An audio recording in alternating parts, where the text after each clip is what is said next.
పాకిస్తాన్ దాడులు చేస్తే పరిణామాలు ఎలా ఉంటాయో ఆ దేశానికి స్పష్టంగా సందేశం పంపామని, మరోసారి దుస్సాహసాలకు పాల్పడితే రెట్టింపు దాడులు తప్పవని హెచ్చరించాయి భారత త్రివిధ దళాలు. తమ ఆపరేషన్ సింధూర్ లక్ష్యం ఉగ్ర స్థావరాలేనని పక్కాగా టార్గెట్ చేసి 100 మంది టెర్రరిస్టులు 9 క్యాంపులను ధ్వంసం చేశామని చెప్పారు. పాక్ మాత్రం వక్రబుద్ధితో తమ పౌరులపై దాడులకు ప్రయత్నిస్తోందని మండిపడ్డారు. సైన్యానికి పూర్తి స్వేచ్ఛ ఉందని, పాకిస్తాన్ కవ్వింపులకు సమాధానం రెట్టింపుగా ఉంటుందని హెచ్చరించాయి త్రివిధ దళాలు.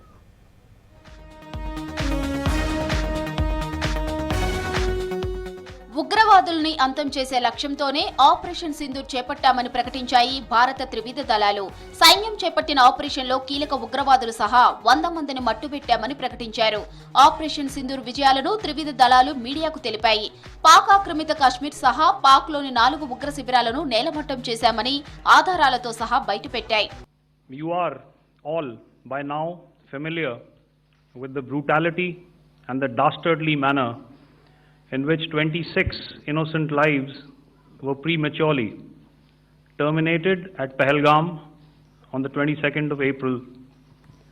Operation Sindoor was conceptualized with a clear military aim to punish the perpetrators and planners of terror and to destroy their terror infrastructure.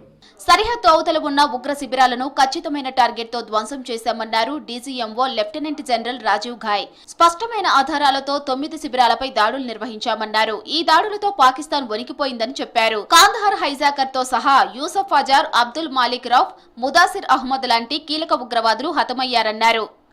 I have no doubt in my mind that we achieved total surprise, and those strikes across those 9 terror hubs left more than 100 terrorists killed, including high-value targets such as Yusuf Azhar, Abdul Malik Rauf and Mudassir Ahmed that were involved in the hijack of IC-814 and the Pulwama blast.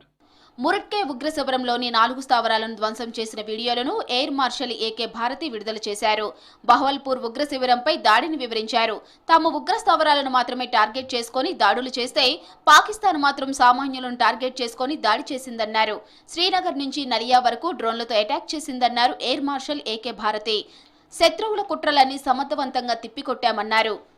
We carefully selected the targets, and out of the 9 selected targets, the target systems that were given to the Indian Air Force were the notorious training camps at Bhavalpur and Muridke. We analyzed what was to be done to annihilate these targets, planned to engage these targets with precision air-to-surface guided munitions so as to avoid collateral damage.